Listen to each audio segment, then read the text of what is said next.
Кудайдын чакырыгы 30 октябрь.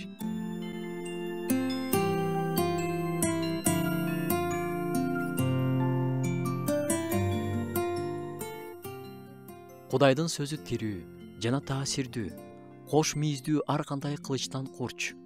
Ал жандан рухту ажыратып, муунга чейин, сөөктүн чучугуна чейин жетет. Жүрөктөгү ойлорду, ниетти соттойт.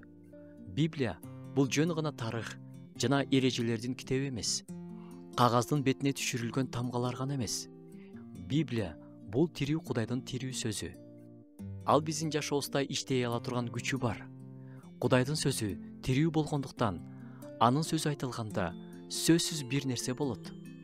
Дүйнө Кудайдын сөзү менен жаратылган. Лазар өлүп калганда Кудайдын тур деген сөзү менен тирилип кеткен. Толкун уруп, бурганактап жатканда Ыйсанын басыл деген сөзү менен деңиз тынчып калган.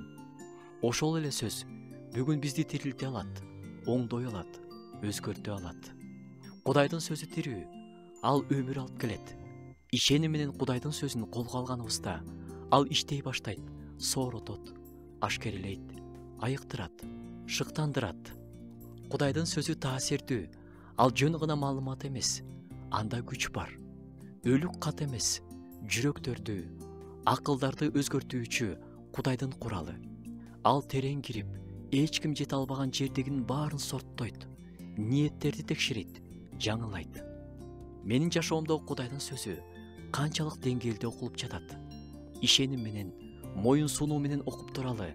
Анткени ал гана адамдын тереңинен бери толугу менен өзгөртө алат.